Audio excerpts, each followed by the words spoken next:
가정폭력 피해자인 지은 씨는 아들과의 평범한 삶을 되찾기 위해 법정에서 힘겨운 싸움을 시작합니다. 변호사 박민우는 그녀를 돕는 과정에서 자신의 상처와 마주하며 정의를 위해 끝까지 싸우기로 결심합니다. 이 이야기는 희망과 사랑이 어떻게 어둠을 밝힐 수 있는지를 보여줍니다. 저는 박민우, 서울에서 가정폭력 피해자를 돕는 변호사입니다. 어느 날 부천에서 온 한 젊은 어머니 지은 씨가 제 사무실을 찾아왔습니다. 그녀는 자신의 전 남편 강도현으로부터 아들 민재의 양육권을 되찾고 싶다며 도움을 요청했습니다. 지은 씨는 첫 상담 내내 손을 떨고 있었습니다. 눈에는 간신히 감춘 눈물이 맺혀 있었고 억지로 미소를 지으려 애쓰는 모습이 뭔가 굉장히 깊은 상처를 보여주는 것 같았습니다. 민재 아빠가, 그러니까 전 남편이요. 너무 폭력적이었어요. 저와 민재에게 한 행동들은. 그녀는 말을 잇지 못하고 고개를 숙였습니다. 저는 눈앞에 놓인 서류를 보면서 그녀가 얼마나 힘든 시간을 보냈을지 감히 짐작조차 할 수 없었습니다. 그녀는 결국 떨리는 목소리로 자신이 어떤 학대를 당했는지 천천히 털어놓았습니다. 지은 씨는 민재와 함께 작은 아파트에서 살고 있다고 했습니다. 그녀는 저를 집으로 초대하며 직접 상황을 보여주는 게 좋겠다고 말했습니다. 솔직히 변호사로서 클라이언트의 집까지 찾아가는 건 흔치 않은 일이지만 그녀의 진심 어린 부탁을 거절할 수 없었습니다. 다음날 저녁, 저는 그녀의 아파트를 찾아갔습니다. 문이 열리자마자 저를 맞이한 것은 아주 소박하지만 깔끔하게 정리된 공간이었습니다.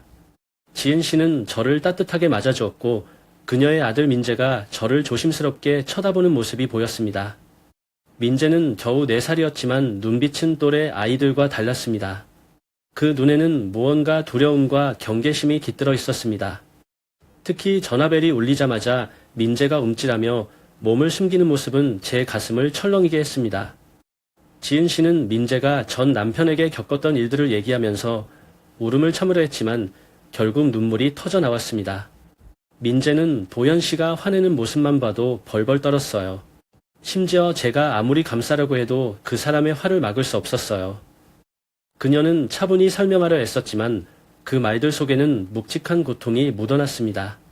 저녁 시간이 지나고 민재는 작은 방 안에서 잠들었습니다. 저는 지은 씨와 마주 앉아 더 많은 이야기를 들었습니다. 그녀는 전 남편의 폭력적인 행동뿐만 아니라 이혼 과정에서 벌어진 부당함에 대해서도 이야기했습니다. 왜 제가 모든 걸 잃어야 했는지 아직도 이해가 안 돼요. 아이를 지키려 했던 건데 결과는. 그녀는 더 말을 잇지 못하고 고개를 떨궜습니다. 지은 씨의 집에서 돌아오는 길, 저는 여러 가지 생각에 잠겼습니다. 단순한 이혼 소송이 아닌 더 복잡하고 어두운 뭔가가 있다는 느낌이 강하게 들었습니다. 그리고 민재의 두려움에 찬 눈빛이 자꾸 떠올랐습니다. 그날 밤 저는 그녀를 돕기로 결심했습니다. 단순히 변호사로서의 의무감이 아니라 그 이상의 무언가가 저를 움직이고 있었습니다.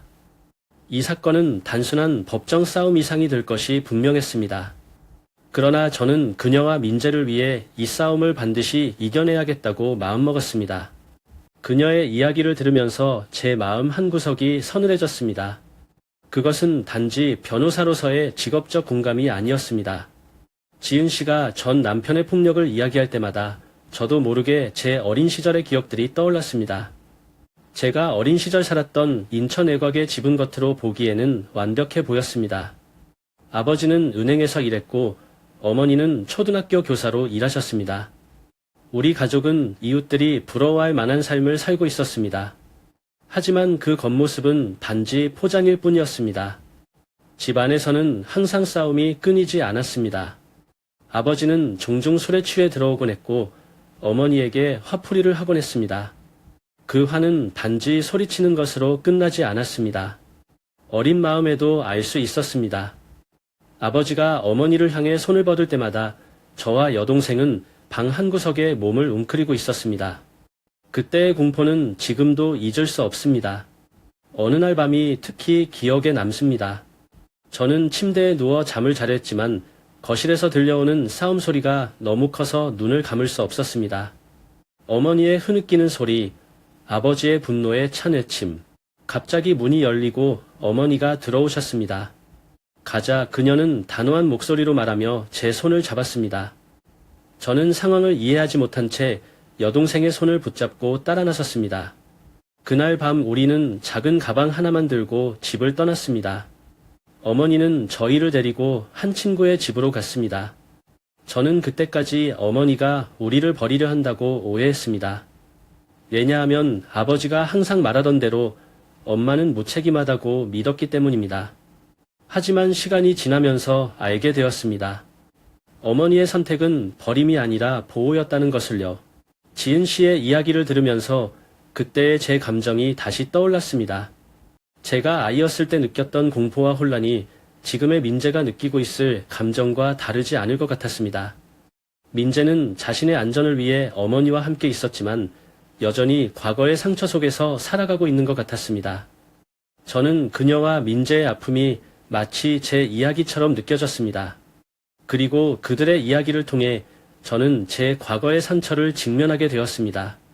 지금 이 순간 저는 그들을 돕는 것이 단지 법적 문제를 해결하는 것이 아니라 저 자신을 치유하는 길이 될지도 모른다는 생각이 들었습니다. 그날 밤 저는 한참 동안 잠들 수 없었습니다. 지은 씨의 목소리, 민재의 눈빛, 그리고 제 어린 시절의 기억들이 머릿속에서 맴돌았습니다. 저는 아버지가 어머니에게 했던 말들을 떠올리며 분노와 슬픔이 교차했습니다. 그리고 어머니가 우리를 위해 했던 모든 결정을 이해하게 된 지금 그 당시 제가 느꼈던 오해와 상처가 얼마나 깊었는지도 깨달았습니다. 지은 씨를 돕는 이 일이 제게도 또 다른 여정을 열어줄 것 같았습니다. 그녀를 도와주는 동안 저는 제 과거의 무언가를 이해하고 용서해야 할지도 모른다는 생각이 들었습니다. 어린 시절의 기억이 아프게 떠오르면서도 이제는 그것이 제 삶의 한 부분임을 받아들이고 싶었습니다. 지은 씨와의 이야기를 계속 이어가며 저는 그녀의 상황을 더 깊이 파악하기 위해 필요한 자료들을 하나하나 살펴보기 시작했습니다. 그녀가 제출한 서류에는 전 남편 강도현과의 이혼 과정이 상세히 기록되어 있었습니다. 처음에는 단순히 폭력으로 인해 갈라선 사례로 보였지만 읽어 내려갈수록 저는 뭔가 이상하다는 느낌을 지울 수 없었습니다. 가장 먼저 눈에 띈 건 지은 씨가 법적으로 불리한 위치에 처해 있었다는 점이었습니다. 그녀는 도연의 폭력을 증명하기 위해 여러 차례 신고를 했고 경찰 기록까지 남아 있었습니다. 그러나 이상하게도 이혼 소송에서는 그녀가 불리한 판결을 받았습니다. 양육권은 물론이고 도연이 그녀에게 위자료를 요구했다는 기록도 있었습니다. 문서를 자세히 검토하던 중 저는 한 가지 의문을 품게 되었습니다. 이혼 소송을 담당했던 판사와 강도연의 이름이 같은 사건에 반복적으로 등장한 것입니다. 더욱이 도연은 이혼 소송 당시 서울의 한 고위 공직자와 친밀한 관계를 유지하고 있었다는 단서가 있었습니다. 단순한 우연이라고 보기엔 석연치 않은 점이 너무 많았습니다. 저는 이 문제를 깊이 파헤치기로 결심했습니다. 지은 씨와 민재를 위한 싸움은 단순히 가정폭력의 문제를 넘어서 부당한 권력 남용과의 싸움이 될 것 같았습니다. 그런 생각을 하던 중 문득 제가 어머니와 함께 법적 싸움을 했던 기억이 떠올랐습니다. 어머니가 아버지와의 이혼 과정에서 얼마나 힘들게 싸웠는지, 그리고 그때 제가 아무것도 할 수 없었던 무력감이 다시 떠오르며 마음 한구석이 무거워졌습니다. 이런 생각에 잠겨있던 어느 날 지은 씨와의 추가 면담이 있었습니다. 저는 그녀에게 강도연과 관련된 과거의 모든 상황을 더 자세히 물었습니다. 그녀는 처음에는 망설였지만 이내 천천히 입을 열었습니다. 도연 씨는 항상 자신이 가진 권력을 이용했어요. 그는 제가 어디서도 도움받지 못할 거라고 했죠. 제가 경찰에 신고한 적도 있지만 그때마다 그는 금세 풀려나곤 했어요. 결국엔 신고를 포기하게 되더라고요. 그녀의 이야기를 들으면서 저는 그가 자신의 지위를 어떻게 이용했는지 더 분명히 알게 되었습니다. 그는 단순한 가정폭력범이 아니라 자신이 가진 모든 수단을 동원해 자신의 행동을 정당화하고 심지어는 다른 사람을 위협하는 데 주저하지 않는 사람이었습니다. 그의 힘은 단순히 물리적인 것이 아니었습니다. 그는 법을 이용하고 제도를 이용하며 심지어 사람들까지 조종하려 했습니다. 지은 씨의 이혼 소송에서 그녀가 그렇게 불리한 위치에 처했던 이유도 분명해 보였습니다. 강도연은 법적으로나 사회적으로 자신을 유리하게 만들기 위해 모든 것을 계획했던 것 같았습니다. 며칠 후 저는 강도연의 배경을 조사하기 위해 친구인 기자를 만났습니다. 그는 이 사건에 큰 관심을 보이며 강도연과 관련된 여러 정보를 제공해주겠다고 약속했습니다. 그와의 대화를 통해 저는 강도연이 단순히 이혼 소송에서 유리한 위치를 차지한 것이 아니라 서울의 여러 고위층과도 연결되어 있다는 것을 알게 되었습니다. 이 사건은 예상보다 훨씬 복잡하고 위험한 길로 접어들고 있었습니다. 그날 밤 제가 사무실을 나설 때는 쌀쌀한 공기가 느껴졌습니다. 서울의 밤거리는 적막했고 가로등 불빛이 어둠 속에서 희미하게 반짝이고 있었습니다. 차를 세워둔 곳으로 천천히 걸어가던 중 검은색 고급 승용차 한 대가 갑자기 제 앞에 멈췄습니다. 문이 열리고 한 남자가 차에서 내렸습니다. 그는 깔끔한 검은색 정장을 입고 있었고 그가 내뿜는 차가운 분위기에 저도 모르게 긴장했습니다. 그는 저를 바라보며 낮은 목소리로 말했습니다. 박민우 변호사 맞습니까? 그의 눈빛은 위협적이었고 마치 제 결정을 꿰뚫어 보려는 듯했습니다. 제가 대답도 하기 전에 그는 말을 이어갔습니다. 이 사건에서 손을 떼십시오. 그렇지 않으면 곤란한 일을 겪게 될 겁니다. 그 순간 단순한 협박 이상이라는 걸 직감했습니다. 그의 말투와 태도는 저를 겁주려는 의도가 분명했습니다. 하지만 저는 당황하지 않으려 했으며 그를 똑바로 바라봤습니다. 누가 보냈습니까? 그리고 내가 이 말을 듣고 물러날 거라고 생각하십니까? 그는 제 질문에 답하지 않았습니다. 대신 냉소적인 미소를 지으며 차로 돌아가던 마지막으로 이렇게 말했습니다. 경고는 했습니다. 그리고 차는 어둠 속으로 사라졌습니다. 그 자리에 혼자 남겨진 저는 깊은 숨을 내쉬었습니다. 마음속에서는 여러 가지 생각이 엉켜 있었습니다. 이 사건이 단순한 법적 다툼이 아니라는 것은 이제 명백해졌습니다. 그들의 협박이 단지 시작에 불과할 수도 있다는 불안감이 엄습해왔습니다. 다음 날 아침 저는 경찰에 신고했습니다. 그들은 사건을 기록했지만 그리 큰 도움을 받을 수 없다는 것을 알고 있었습니다. 증거가 명확하지 않은 이상 경찰의 개입은 제한적일 수밖에 없었습니다. 그래서 저는 스스로 대비책을 마련하기로 했습니다. 사무실과 집에 CCTV를 설치하고 출퇴근길에도 경계를 늦추지 않았습니다. 저녁에 사무실을 떠나기 전에는 항상 주변을 살피는 것이 습관이 되었습니다. 하지만 마음속 불안은 쉽게 가시지 않았습니다. 며칠 후 또 다른 사건이 발생했습니다. 낯선 번호로 전화가 걸려왔고 수화기 너머로 아무 말도 없는 숨소리만 들려왔습니다. 몇 초간의 정적 후 차가운 목소리가 들려왔습니다. 다시 생각해 보시죠. 그리고 전화는 끊겼습니다. 그 순간 저는 더욱 확신했습니다. 이 사건은 단순히 법정에서 끝날 문제가 아니었습니다. 하지만 이상하게도 두려움보다는 오히려 더 강한 결심이 들었습니다. 지은 씨와 민재의 고통을 생각할수록 저는 물러날 수 없다는 생각이 강해졌습니다. 지은 씨에게 이 모든 것을 말할 수는 없었습니다. 그녀는 이미 너무 많은 상처를 받았고 저는 그녀에게 더 큰 걱정을 안겨주고 싶지 않았습니다. 대신 그녀에게 모든 것이 순조롭게 진행되고 있다고 말하며 안심시키려 노력했습니다. 그러나 저는 제 스스로에게 솔직했습니다.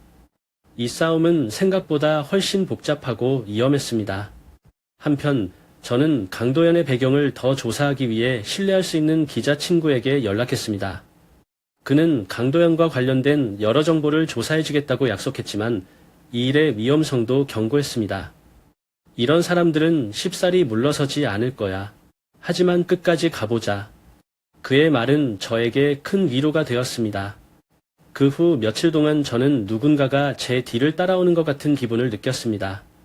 길을 걸을 때마다 낯선 시선이 느껴졌고 한 번은 식당에서 점심을 먹다가도 같은 얼굴이 반복적으로 보였습니다. 확실한 증거는 없었지만 그들의 존재감은 명백했습니다. 저는 이 모든 상황을 기록하기 시작했습니다. 전화 협박, 낯선 사람들의 움직임, 그리고 제 주위를 맴도는 불길한 기운까지 제 스스로를 지키기 위해 그리고 지은 씨와 민재를 지키기 위해 이 모든 것을 철저히 준비해야 했습니다. 이 싸움은 단순히 법적 정의를 넘어서 권력과 부당함에 맞서는 것이 되었습니다. 매일 밤 저는 지은 씨와 민재를 떠올리며 스스로를 다잡았습니다. 그리고 마음 깊은 곳에서 알았습니다. 이번 싸움에서 물러난다면 그들뿐만 아니라 저 자신마저 잃게 될 것이라는 것을요. 이제 저는 이 사건의 끝을 반드시 보고야 말겠다는 결심으로 가득 차 있었습니다. 아무리 큰 위험이 따르더라도 저는 지은 씨와 민재를 위한 정의를 포기하지 않을 것입니다. 사건이 점점 복잡해지고 압박이 커지는 가운데 저는 문득 오랜 시간 잊고 있었던 한 사람이 떠올랐습니다. 바로 어머니였습니다. 어머니와의 마지막 기억은 제가 10살이던 어느 밤이었습니다. 그날 밤 어머니는 저와 여동생의 손을 잡고 집을 떠났고 그 이후로 우리는 아버지와만 남겨졌습니다. 시간이 지나며 어머니는 점점 제 기억 속에서 흐릿해졌지만 마음 한편에는 항상 어딘가에 계실 거라는 막연한 믿음이 있었습니다. 20년이라는 세월 동안 저는 어머니와의 연락을 한 번도 시도하지 않았습니다. 아버지가 어머니를 언급할 때마다 그는 그녀를 비난하고 원망했기에 어린 시절에 저는 어머니가 우리를 버렸다고만 생각했습니다. 하지만 지금은 다릅니다. 지은 씨와 민재의 상황을 보면서 어머니가 왜 그런 결정을 내릴 수밖에 없었는지를 조금이나마 이해하게 되었습니다. 어머니를 만나 진실을 듣고 싶다는 생각이 저를 사로잡았습니다. 결심한 후 저는 어머니의 행방을 찾기 시작했습니다. 하지만 생각보다 쉽지 않았습니다. 아버지와의 갈등 속에서 어머니는 아마도 모든 인연을 끊고 살아가고 있을 가능성이 컸기 때문입니다. 저는 어린 시절 어머니가 친하게 지내셨던 몇몇 이웃들과 연락을 시도했지만 대부분은 그녀의 소식을 모른다고 했습니다. 그러나 한 사람이 어머니가 춘천으로 이사 갔다는 이야기를 전해주었습니다. 저는 주말을 이용해 춘천으로 향했습니다. 도시 곳곳을 돌아다니며 어머니와 관련된 정보를 찾았지만 명확한 단서는 없었습니다. 그러던 중 한 작은 카페에서 오래된 사진 속 어머니의 모습과 닮은 한 여성을 발견했습니다. 그녀는 창가에 앉아 책을 읽고 있었습니다. 순간 심장이 뛰는 소리가 귀에 들릴 정도로 떨렸습니다. 저는 천천히 그녀에게 다가갔습니다. 가까이에서 본 그녀는 제가 기억하던 어머니보다 훨씬 나이가 들어 보였습니다. 하지만 그 눈빛은 분명 어머니의 것이었습니다. 저는 용기를 내어 조심스럽게 말을 걸었습니다. 어머니, 맞으시죠? 그녀는 놀란 표정으로 저를 바라보았습니다. 몇 초간의 침묵이 흘렀고 그 침묵 속에서 저는 그녀의 눈에 눈물이 맺히는 것을 보았습니다. 민우야. 그녀는 떨리는 목소리로 제 이름을 불렀습니다. 그 순간 저는 더 이상 말을 할 수 없었습니다. 어머니와 저는 서로를 바라보며 눈물만 흘렸습니다. 우리는 카페 한쪽에 앉아 오랜 이야기를 나누었습니다. 어머니는 그동안의 삶을 조심스럽게 털어놓으셨습니다. 아버지와의 결혼 생활이 얼마나 힘들었는지 그리고 그 집을 떠날 수밖에 없었던 이유를 말씀하셨습니다. 너희를 데리고 나오는 것도 힘들었지만 더 이상 그 환경에서 너희를 키울 수는 없었어. 그게 엄마가 너희를 지킬 수 있는 유일한 방법이라고 생각했어. 어머니의 목소리는 슬픔과 후회로 가득 차 있었습니다. 그녀는 저를 떠난 후에도 여러 번 저와 여동생에게 연락을 시도했지만 아버지가 강하게 막았다고 했습니다. 심지어 아버지는 우리가 어머니에 대해 말하거나 그녀를 만나려는 시도조차 허용하지 않았습니다. 어머니는 우리를 버린 것이 아니라 우리를 지키기 위해 떠날 수밖에 없었던 것이었습니다. 그 이야기를 들으면서 저는 어머니를 원망했던 제 어린 시절의 기억이 떠올랐습니다. 아버지가 어머니를 비난할 때마다 저는 그것이 진실이라고 믿었습니다. 하지만 이제는 그 모든 것이 얼마나 왜곡된 진실이 있는지를 깨달았습니다. 어머니는 떠난 후에도 저와 여동생을 걱정하며 살아오셨습니다. 민우야, 너희가 어떻게 지내는지 항상 궁금했어. 너희가 잘 지내고 있다는 소식만 들어도 좋았을 텐데. 그녀의 말에 저는 가슴이 아파 아무 말도 할 수 없었습니다. 그날 저녁 어머니와 함께 카페에서 나와 춘천의 작은 골목을 걸으며 더 많은 이야기를 나눴습니다. 그녀는 이제 작은 꽃집을 운영하며 조용히 살아가고 있다고 했습니다. 어머니의 삶은 제가 상상했던 것보다 더 어려웠지만 그녀는 그 안에서 스스로를 지켜가며 살아가고 있었습니다. 어머니와의 재회는 제게 큰 울림을 주었습니다. 저는 그녀를 다시 만나지 못할 수도 있다고 생각했지만 이렇게 서로를 이해하고 용서할 수 있는 기회가 찾아온 것이 감사했습니다. 어머니와 함께한 시간은 짧았지만 그것은 제가 그동안 간직해온 모든 질문에 답을 얻을 수 있는 순간이었습니다. 서울로 돌아오는 길, 저는 새로운 다짐을 했습니다. 어머니와의 관계를 회복하고 그녀와 함께했던 시간들을 다시 채워가기로요. 그리고 그 과정에서 지은 시와 민재가 겪고 있는 어려움을 더욱 깊이 이해하고 도울 수 있는 힘을 얻을 것이라고 확신했습니다. 사건이 점점 절정으로 향하던 어느 날 저녁, 지은 씨에게서 다급한 전화가 걸려왔습니다. 그녀의 목소리는 겁에 질려 떨리고 있었습니다. 민우 변호사님, 민재가 없어졌어요.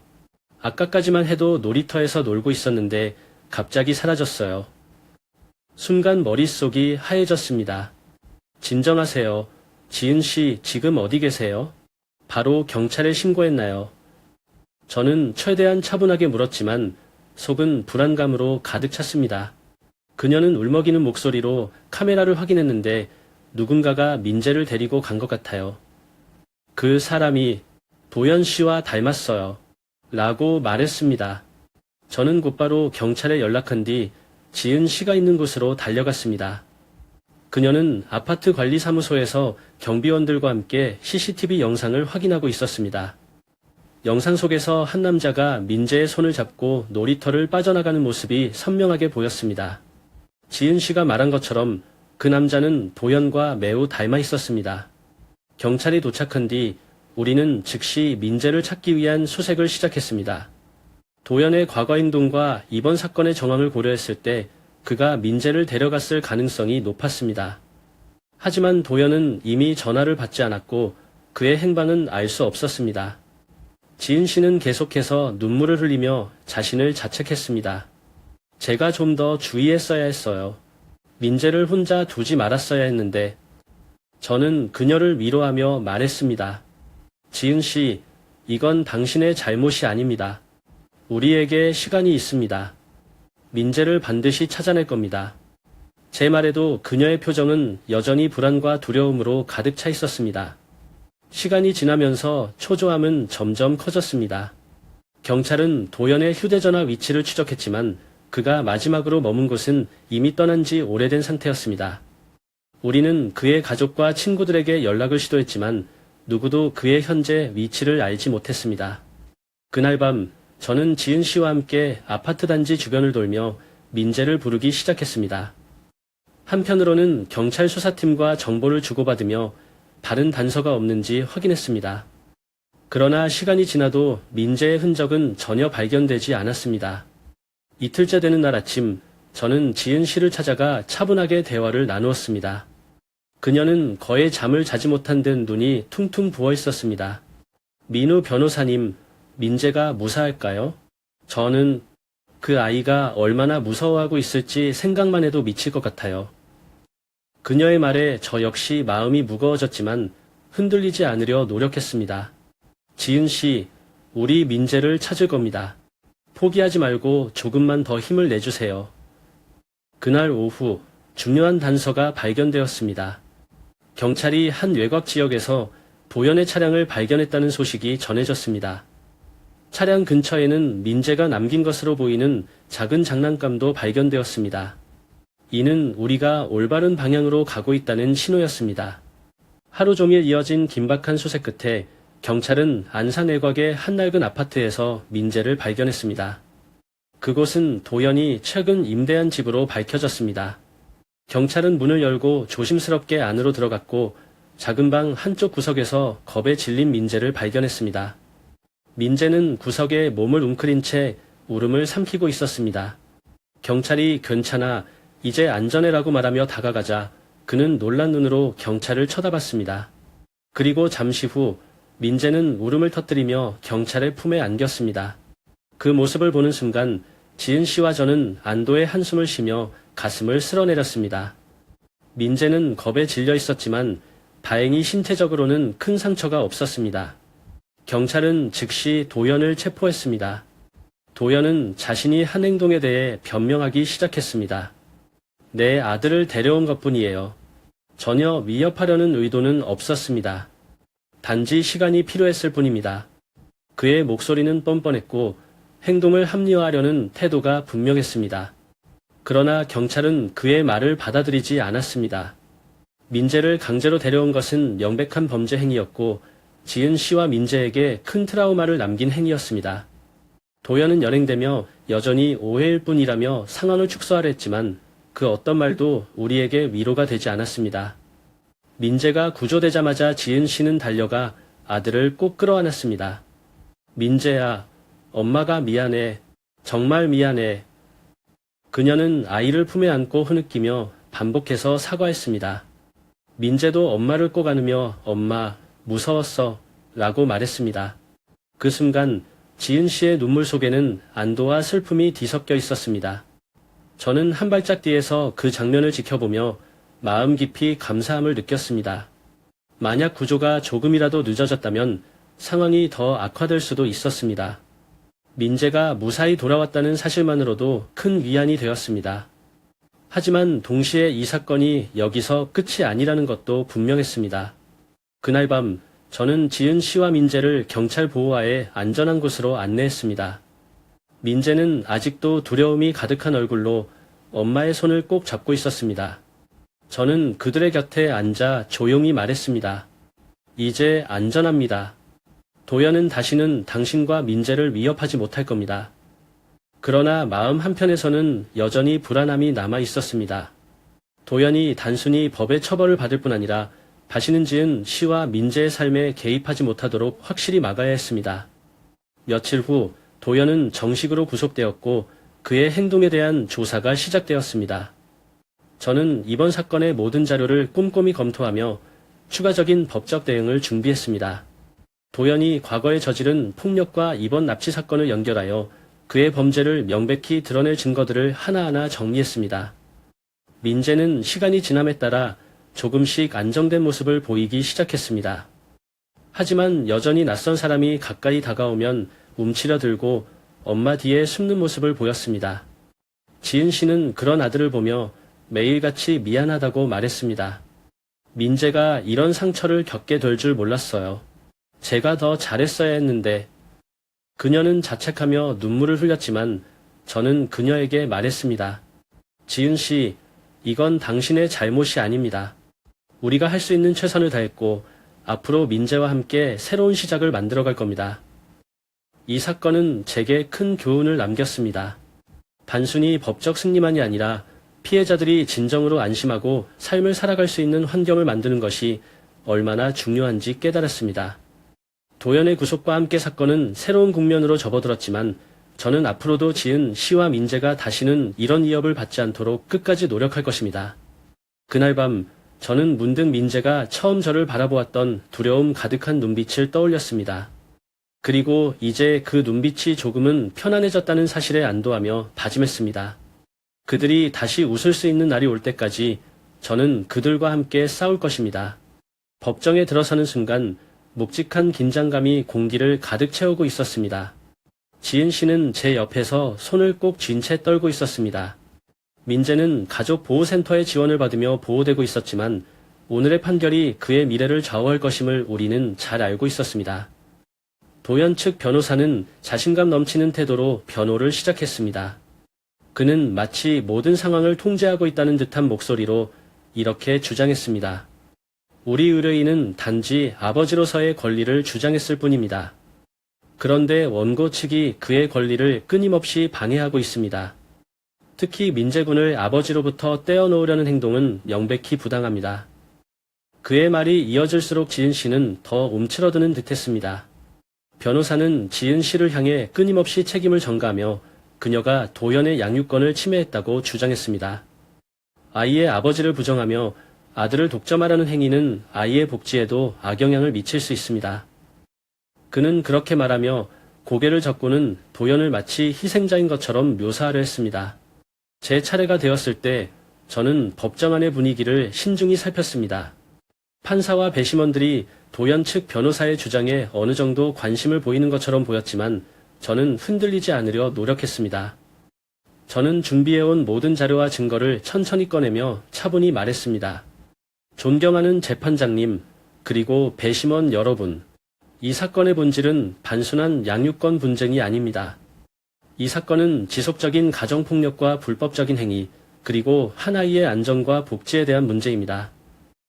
저는 도연이 과거에 저지른 폭력 행위의 기록을 하나씩 제출했습니다. 경찰 보고서, 병원 진단서, 그리고 지은 씨와 민재가 경험한 두려움과 고통을 증명하는 자료들이었습니다. 또한 도연이 민재를 강제로 데려간 납치 사건의 증거를 명확히 제시하며 그의 행동이 얼마나 심각한 범죄였는지를 강조했습니다. 하지만 가장 중요한 순간은 도연과 검찰 간의 부패 관계를 폭로할 때였습니다. 저는 도연이 이혼 소송 당시 어떤 방법으로 결과를 조작했는지를 구체적으로 설명했습니다.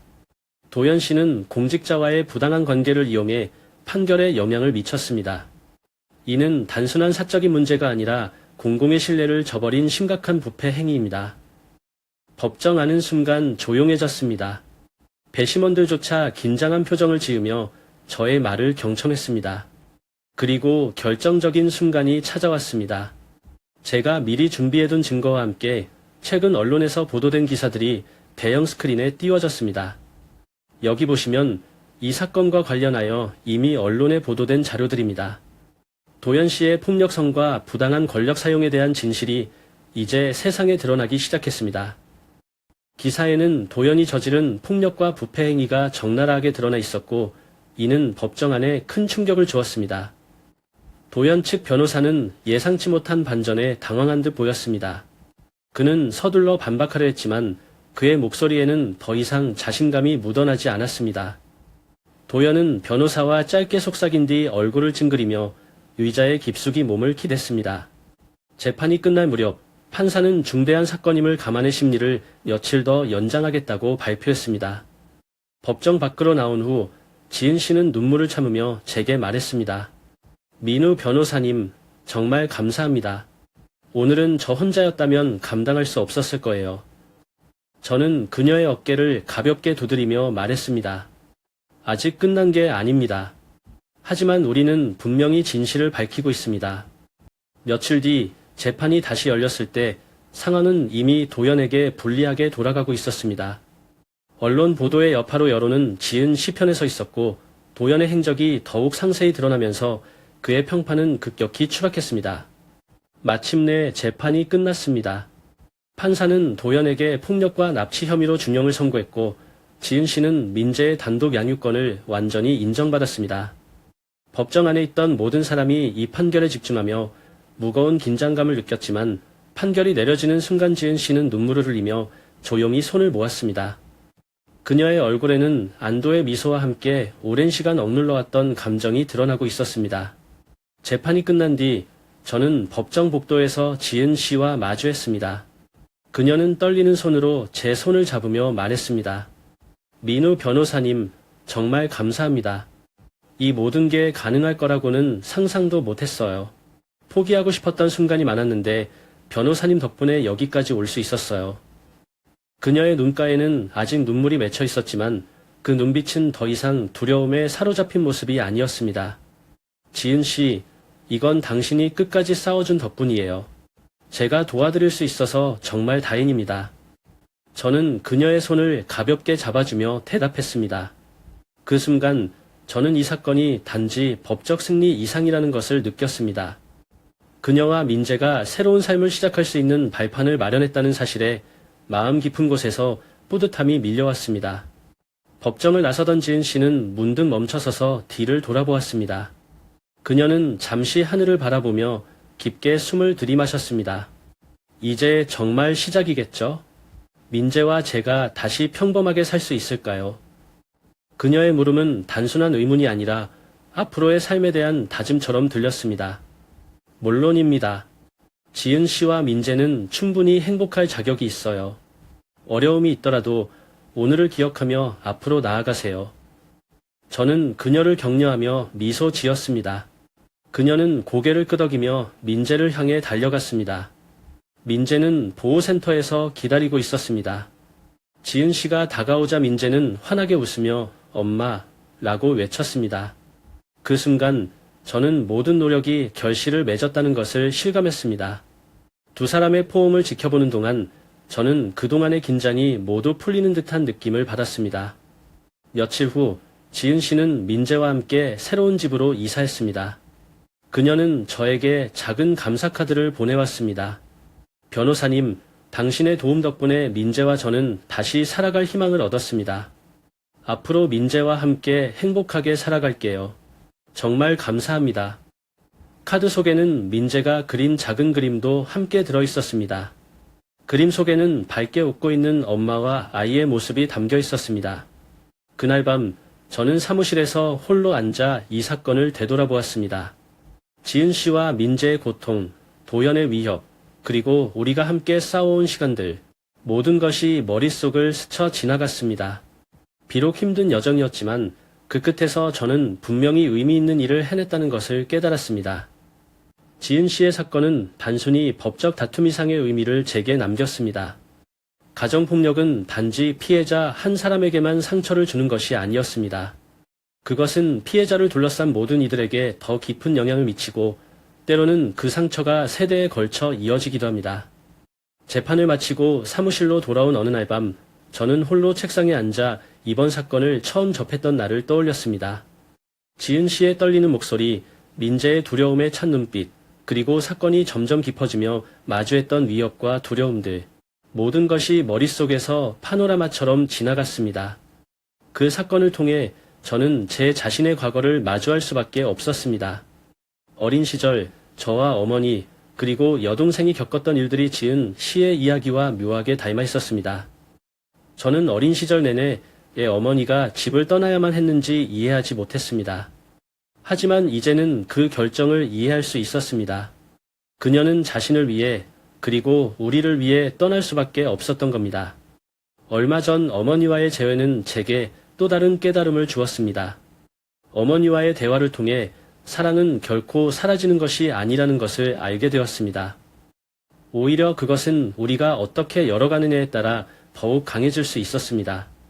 저는 어머니의 삶과 그녀의 결정을 받아들이면서 오랫동안 제 안에 쌓여있던 분노와 오해를 내려놓을 수 있었습니다.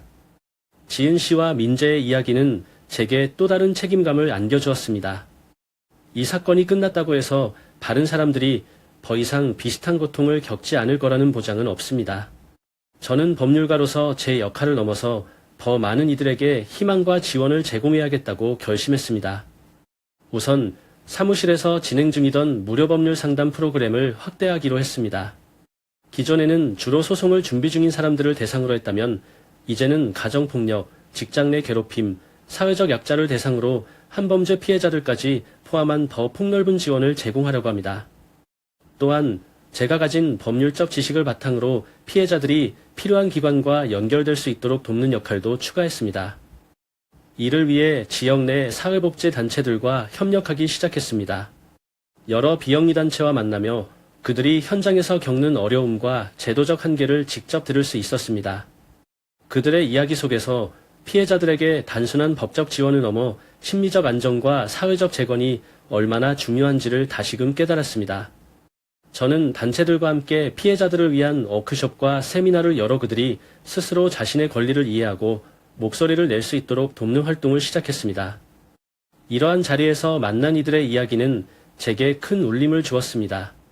특히 한 어머니가 아이들과 함께 용기 있게 새 출발을 준비하고 있다는 이야기를 들으며 지은 씨와 민재의 모습이 떠올랐습니다. 그와 동시에 저는 이 일을 통해 제 자신의 삶도 조금씩 변화하고 있다는 것을 느꼈습니다.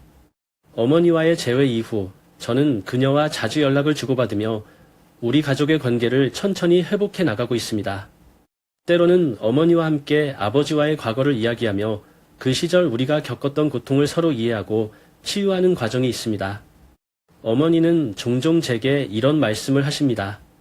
민우야, 내가 하는 일이 참 자랑스럽구나. 그때 우리가 누군가의 도움을 받았다면 더 나은 선택을 할 수 있었을 거야. 그 말은 제가 이 일을 계속해야 하는 이유를 다시금 떠올리게 해줍니다. 마지막으로 지은 씨의 이야기가 다른 사람들에게도 희망이 되기를 바랍니다. 그녀는 자신의 삶을 되찾기 위해 끝까지 싸웠고 결국에는 승리했습니다. 그녀의 용기와 결단력은 제가 만나는 많은 사람들에게 힘이 될 것이라 믿습니다. 어두운 길을 걷고 있는 누군가에게 지은 시의 이야기가 한 줄기 빛이 되어주기를 바랍니다. 저도 그 빛을 이어가는 한 사람으로서 앞으로도 최선을 다할 것입니다. 저의 작은 행동이 누군가에게 희망이 되고 그 희망이 더 많은 사람들에게 퍼져나갈 수 있다면 그것이야말로 제 인생에서 가장 큰 보람일 것입니다.